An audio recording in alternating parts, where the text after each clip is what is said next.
Well, this morning, we come to a story in Daniel that's probably one of the most well-known and renowned stories really in the entire Bible.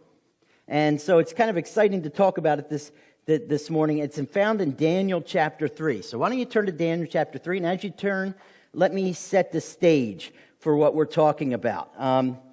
Because of their sin and unfaithfulness to God, God gave the nation of Judah into the hand of King Nebuchadnezzar of Babylon.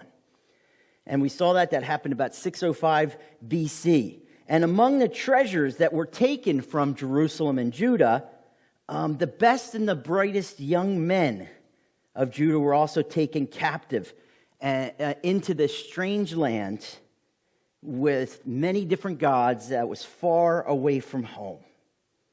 And among the captives was a guy named Daniel and his three friends. In fact, they were given the Babylonian names when they came into captivity of Shadrach, Meshach, and Abednego. And that's what we're going to see today. And from the very start, these four guys, they really stand strong in their faith for God. They determined in chapter 1 not to eat the king's food because it was sinful against God. And God was glorified through this and placed them in important positions. And last week we saw that these four guys, their lives were on the line after the king had a troubling dream. Yet these men sought God, and he delivered a message about how their God is over all wisdom, all power, and even the future. And we pick up this week now. We're a couple years after Nebuchadnezzar had that dream, and we pick up here in this chapter 3. Now, Daniel's not in the picture. He's not mentioned here, and it's not that Daniel's sinful while these guys take a stand for God. It's rather just Daniel probably wasn't around in that area where this is all happening. But we're not told exactly why. But Daniel's not in the picture. Rather, Daniel highlights his three friends this week. As they step up, they take a stand that places them in the hot seat as King Nebuchadnezzar celebrates his own pride. So with all of this as the setting, I want to take a closer look at what happens in chapter 3. So we're going to go through it. Not every verse. We'll kind of skip a little bit and tell you the story to fill in some of the details so that we don't have to read through all 30 verses together. But anyway, it begins in verse 1. It says, King Nebuchadnezzar made an image of gold whose height was 60 cubits and its breadth 6 cubits. He set it up on the plain of Dura in the province of Babylon. So again, it's thought that this takes place a couple years after the events of chapter 2, but I'm sure those events are still fresh in Nebuchadnezzar's mind. If you remember, in chapter 2, he was given this dream where he pictured this image, this statue, and it said it had a head of gold that represented basically Nebuchadnezzar in Babylon, but yet then there were other layers underneath of this, the torso and the shoulders and the legs. And they represented other nations or empires that rose up and conquered the one above it. So that saying that Nebuchadnezzar's kingdom, although precious, it was gold, it would end. So kind of with this in mind, I think, Nebuchadnezzar decides he wants to build this statue or this image. And it's not just going to have a head of gold, it's going to be all gold. And so it's really what this image is. It's an act of pride and rebellion against the will of God. Oh, God, you say I'm going to come to an end? I'll show you. I'm going to make this huge image. And this image is 90 feet tall. That's what a cubit, 60 cubits, and 9 feet wide, which would be a really weird statue of a person, because they'd be really skinny. It's probably more like an obelisk or almost like the Washington Monument I kind of picture when I'm picturing this. And then it's all covered in gold. And it says that it was placed in this place, the plain of Dura. Now, the word Dura literally means walled in. And it's not that he put it in a walled-in courtyard, but rather, and they're not real sure where the plain of Dura is, but they do know about 6 miles south of Babylon, they did find a plain. And it's surrounded by hills on every side, almost like walls. And some people believe this is where this statue was. But if that's the case, then as you kind of go into the hills, you would see this image for miles around. And it would become the focal point as it glistened gold in the sun.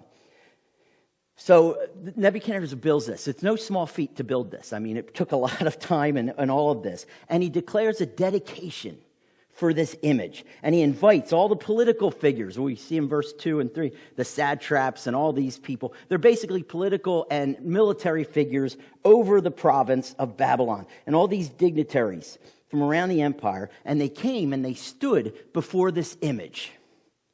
And then verse 4 says, a herald proclaimed aloud, you are commanded, O peoples, nations, and languages, that when you hear the sound of the horn, pipe, lyre, trigon, harp, bagpipe, and every kind of music, you are to fall down and worship the golden image that King Nebuchadnezzar has set up. And whoever does not fall down and worship shall immediately be cast into a burning fiery furnace.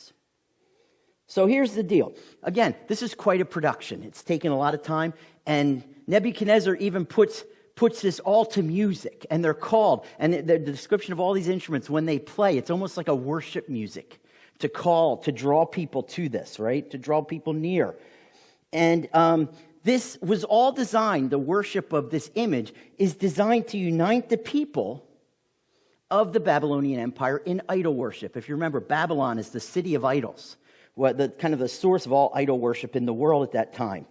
And King Nebuchadnezzar was actually known for being again, we talked about his wisdom. And one way he was kind of wise is that he would allow people in his empire to worship their own gods, even the captives. So he allowed the Jews to still worship their God.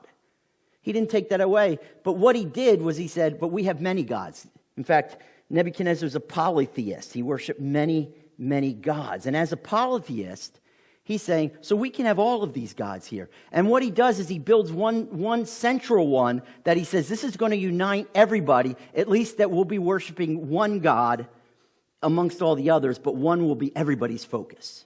So that's kind of what he's doing with this image and bringing the people together in this way. And he says, if you don't worship, you're going to be cast into this fiery furnace. And again, this was one of the execution methods that Babylon was known for. Just like the Romans with crucifixion, the Babylonians were known for burning people to death in these fiery furnaces. And the fiery furnace, if you picture this, a large oven or a kiln, like really big, that you could walk into. And so that's kind of what it was. So as their text goes on, the music plays then. And everybody gathers and they fall down and they worship. Well, everybody but a few, as we find out. In verse 8, it says, now at a certain time after this first time that they're to worship this, the Chaldeans came forward and maliciously accused the Jews.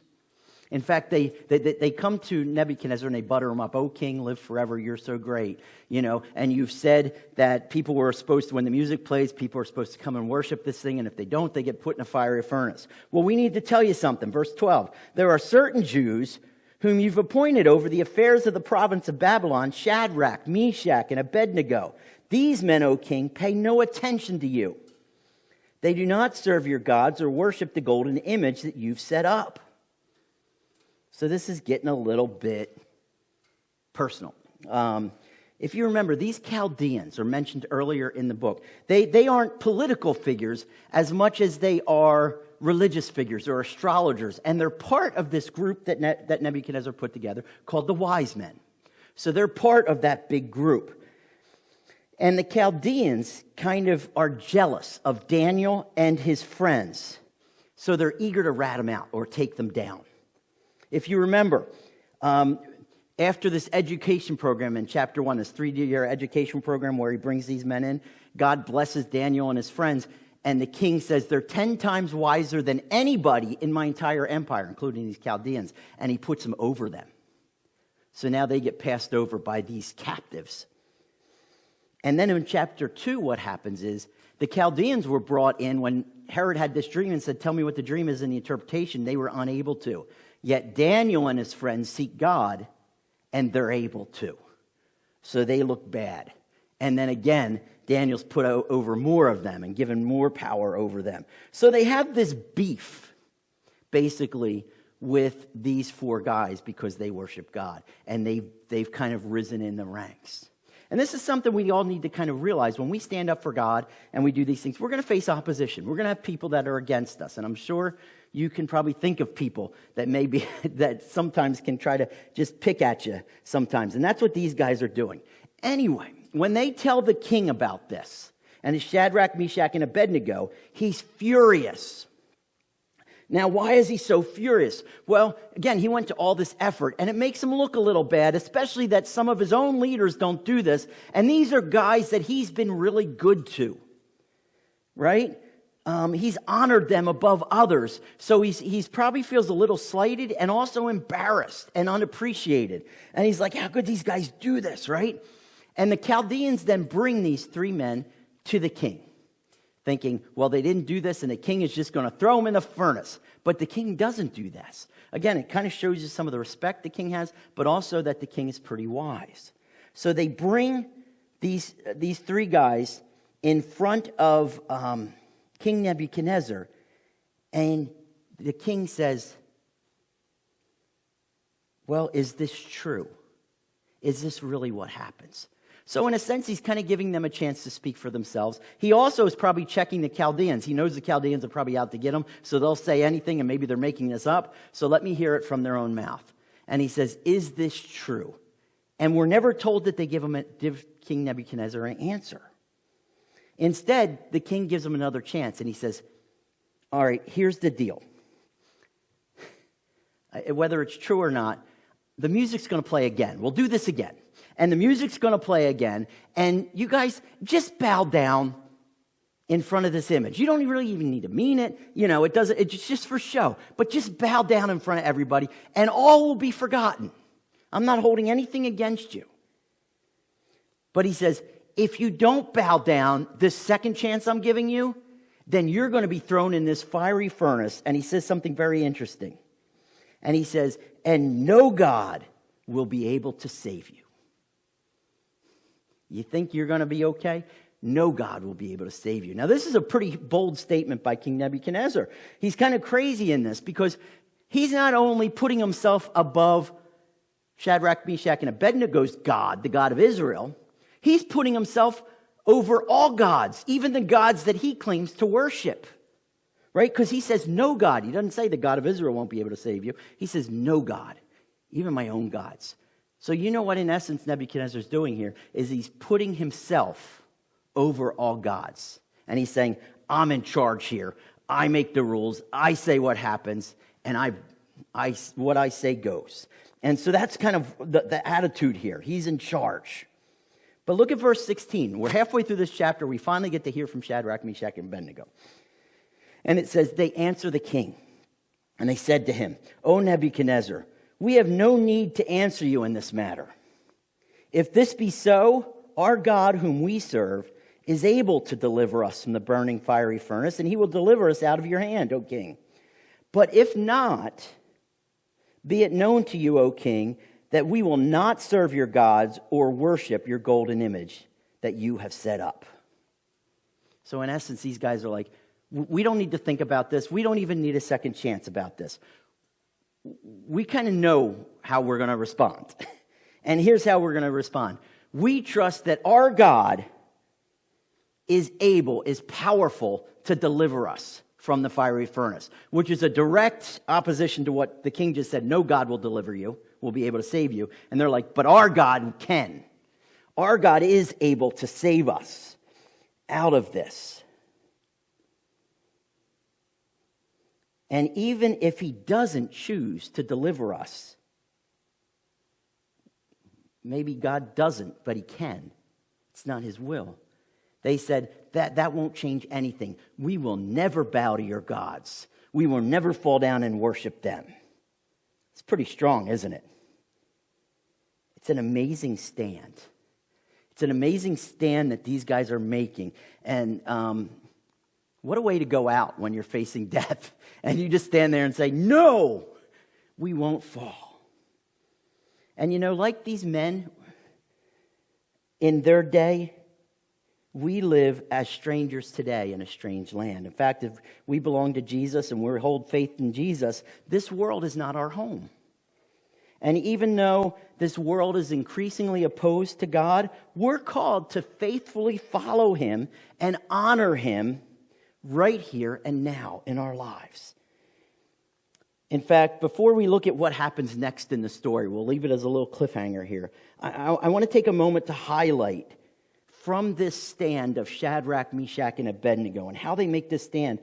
I want to highlight a few things because it's going to teach us how we can stand strong in God in our world today. How we can take these kinds of stands, these faith-filled stands for God, maybe at work or school or with our family and friends. And we can stand up for God and his way in a world that is far from him.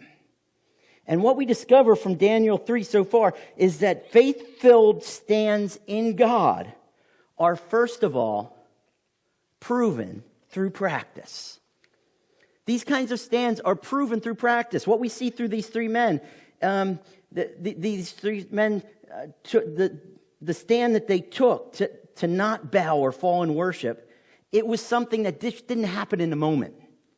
It was grown. It was cultivated through smaller stands of faith that they had taken previously. It was built. We always talk about faith builds faith, and our faithfulness builds faithfulness. And these men, they stood in faith many times leading up to this so they could make this big stand, right? They stood in faith, not eating king's food, and remaining faithful for 3 years of training in that program. And then they stood in faith, seeking God's for an answer to the king's dream. Worshiping God alone wasn't new for these guys. They'd been worshiping him alone. They'd been committed to him. So being able to commit for something even bigger wasn't that huge of a leap for them. You see, if we're not faithful with smaller things, what makes us think we can be faithful to make big stands for God when they come? Do you know what I mean? Sometimes we face choices in our lives. And they're choices where we can compromise. And they may seem like small compromises. Maybe at work or with friends. Maybe compromising on those things that we think, well, it's just a little compromise. It's not that big of a deal. Maybe like taking part in water cooler gossip at work or something like that. And we say, it's no big deal. When it comes time to really stand for God, I'm going to stand for God. The problem is that by compromising in the small things, we weaken any stand we take after that. Do you know that? Because we've already shown that we'll compromise. So then we try to take a big stand. They're like, well, who are you to tell us that? You've been doing this. So these little things need to build. In fact, when we speak of compromise, Paul speaks of that in Romans chapter 12. He says, I appeal to you, brothers, by the mercies of God, to present your bodies as a living sacrifice. Isn't that what Shadrach, Meshach, and Abednego are literally doing here, right? And he says it's holy and acceptable to God, which is your spiritual act of worship. And he says, don't be conformed to this world. Don't compromise. Rather, be transformed by the renewal of your mind, that by testing or practice, you may discern what the will of God, which is good, acceptable, and perfect. See, we're not to compromise, even on the small stuff. We need to be living this out, and it makes it easier for us to make bigger stands later.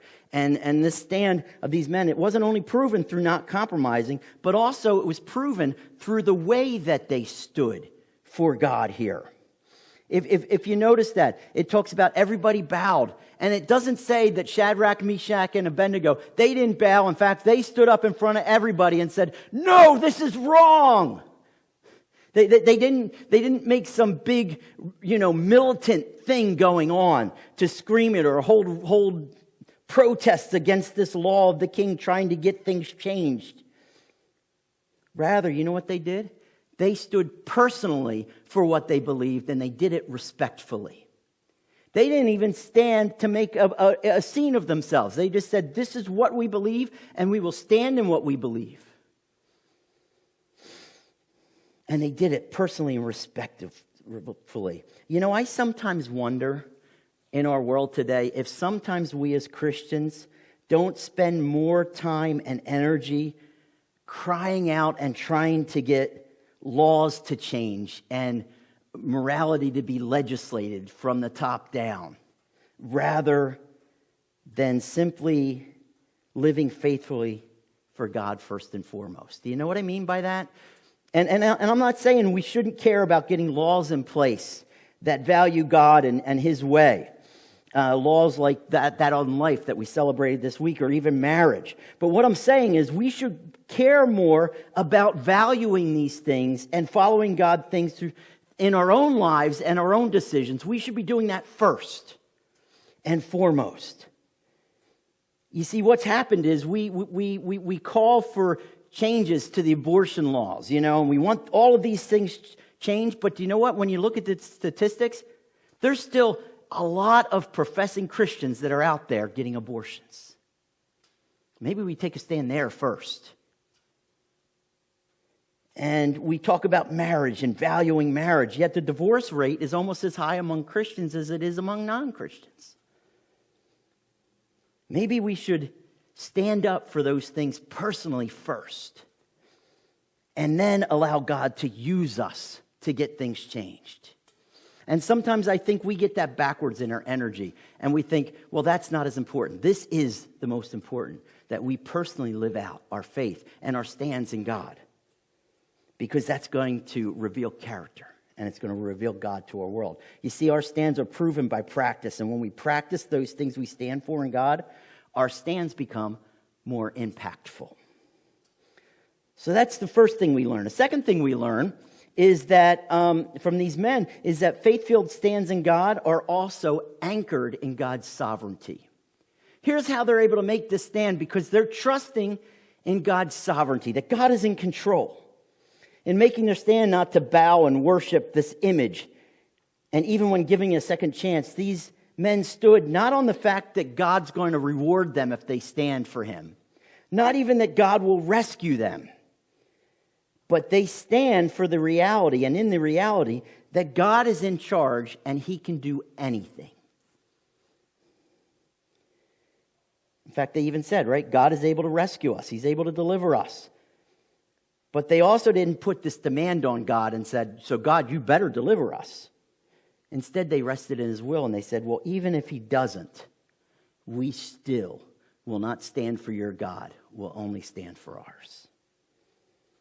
Sure, it's easier, and when we think about it, it's a lot easier to stand for God if we know that everything's going to be all right, that God's going to reward us, or that God's going to lift us up and protect us when we do stand. I mean, we may find it easier to stand for God at work if we know that when we stand, we're not going to get fired. Or we better stand for God with friends if we know that these friends won't reject us. However, and listen to this, trusting God to work the way we want Him to isn't really trust. It's manipulation. See, a lot of times when we say, well, I'm trusting God, as long as He does this, we're not trusting Him. We're trying to manipulate Him. We're trying to say, so God, I'll do this for you, so you have to do this for me. Well, these men don't say this. They said, whether He rescues us or not, we stand for Him, because we know He is in charge. If we trust God only when He rewards, then those times maybe that when He doesn't reward us in the way we think we should be rewarded, you know what we do? We get disappointed with God, don't we? We go, God failed me. And we start to lose faith in God rather than lifting Him up. Rather, when we stand for God, we stand for Him and His ways, whatever they are. We stand for His ways because we know that He's right and He's good and He's best. We stand no matter the cost. Even if it means loss, or in the case of these three men, even if it means death, we stand because we know that He's in control. Faithful stands are anchored in God's sovereignty. Now, there's one more thing that we discover from this chapter and these men, but it's going to be better understood, these faith-filled stands, when we look at what happens in the rest of the story. So I want to take you through the last half of this chapter here to see now what happens. So these men, they make their stand, right? And they said, we're never going to bow King Nebuchadnezzar. It doesn't matter how many chances you give or how nice you treat us. We're not going to bow. We're not going to compromise. We worship our God. And after hearing this answer, in verse 19, it says, King Nebuchadnezzar is furious. And he starts to act without thinking. And he orders that the furnace be heated up 7 times hotter than it normally is. And why this isn't Nebuchadnezzar thinking too straight, because if he really wants these men to suffer, he wouldn't make it so hot, because now it's going to be so hot, they're going to instantly go into dust, right?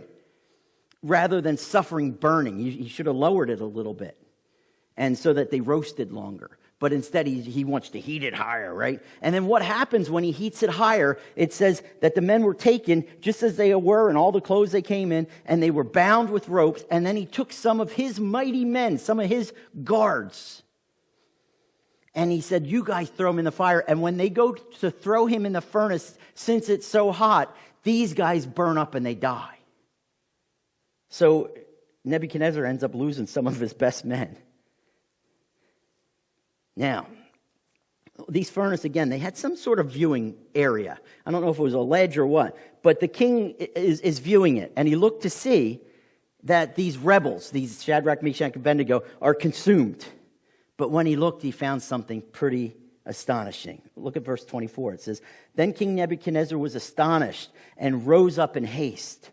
He declared to his counselors, Did we not cast 3 men bound into the fire? They answered and said to the king, True, O king, we did. And he answered them, But I see 4 men, unbound, walking in the midst of the fire, and they're not hurt. And the appearance of the 4th is like a son of the gods. So when Nebuchadnezzar looks in here, he doesn't just see Shadrach, Meshach, and Abednego, and they're not just laying in the coals, and being like it's hot, and they're not dead. They're actually walking around, and their ropes burned. That's the only thing that burned on them, was the ropes. That could be a message unto itself, but we're not going to go there right now. But they're walking around in the fire, but yet there's someone else there with them. And Nebuchadnezzar said, it looks like one of the sons of the gods. Now, some people take this and say, well, this is what's called a Christophany. It's an appearance of Christ before his incarnation. And this is really Jesus standing with them. And that sounds great, but we're not told necessarily or explicitly that this is Jesus.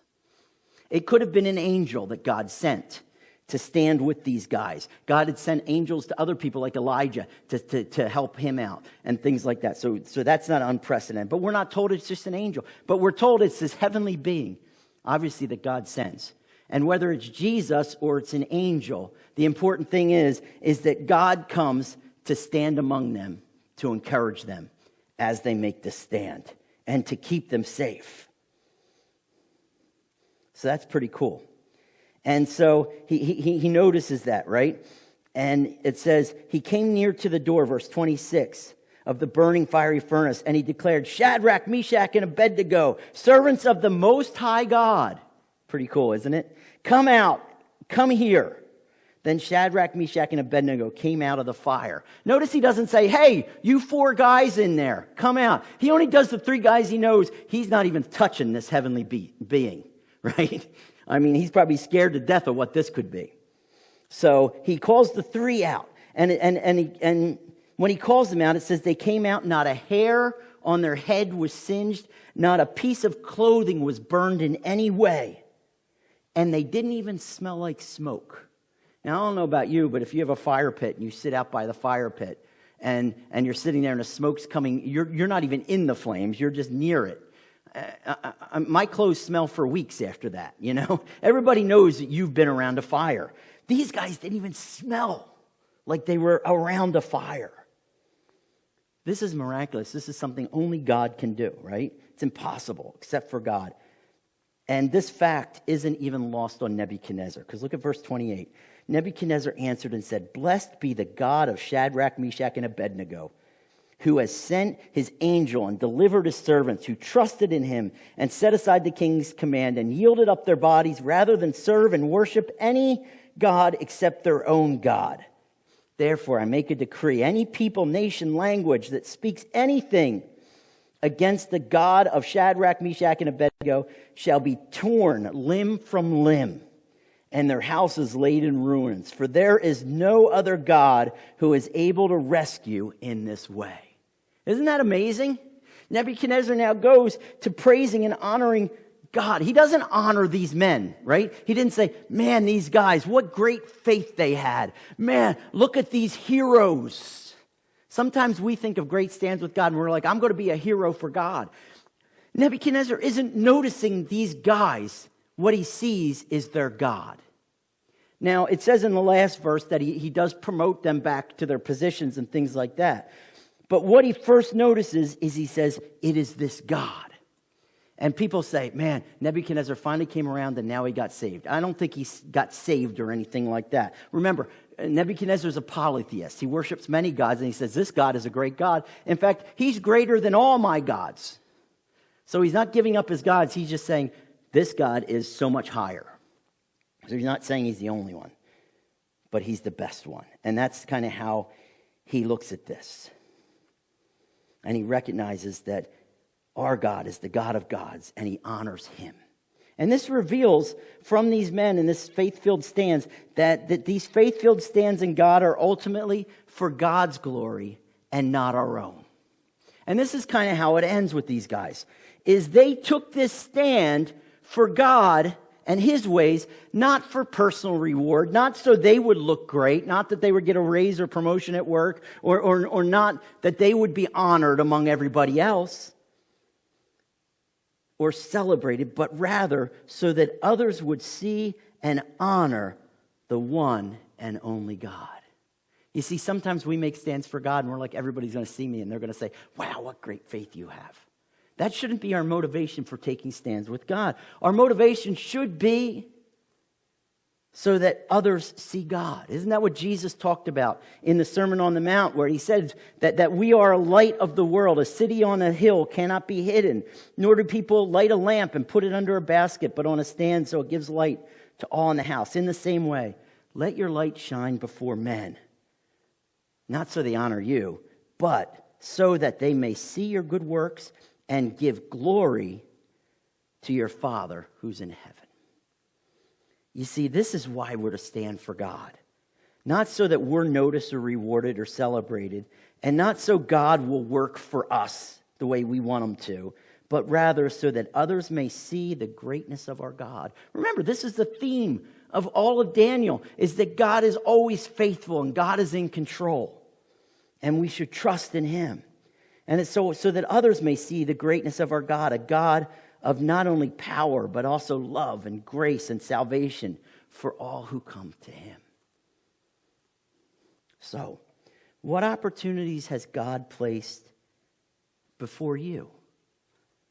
Opportunities to stand by faith in him. You know, maybe it's to stand in honoring and worship him by making Sunday his. You know, it's really hard to honor God in the moment if we aren't honoring him regularly. And sometimes we kind of put Sunday worship to the side and we say, well, that's a nice thing I can do if I don't have anything else going on. But rather, we should prioritize that because it's honoring God. And it's going to make it easier for us to honor him through the rest of our life and through the rest of our week when we take that time to make Sunday his. Or maybe we stand up for him by speaking up at school or work when we're asked to cheat or take a shortcut to success. Or maybe it's to faithfully share salvation in Jesus alone to a friend who desperately needs Jesus. And God wants us to take a stand to tell them the truth in love, because that's what they need. You see, our greatest joy isn't that God will bless us when we stand in faith for him, but that through our faith-filled stand, others may see him, just like we see here in chapter 3 of Daniel. In fact, as we kind of close, I want to give you one sentence to kind of remember. If you remember nothing else from this message, I want you to remember this. Our faith doesn't unlock God's service to us. It reveals our submission to him. These faith-filled stands, we don't do them so that God does great things in our lives, but rather so that he works to show his honor and glory as we worship him through our stance. So our faith doesn't unlock God's service to us. It reveals our submission to him. And springboarding from this idea of submission, we go into next week where we see Nebuchadnezzar kind of do something else to God that God hates. And we're going to see that next week. But for this week, wherever God's calling you to take a stand in him by faith for his glory. Let's pray.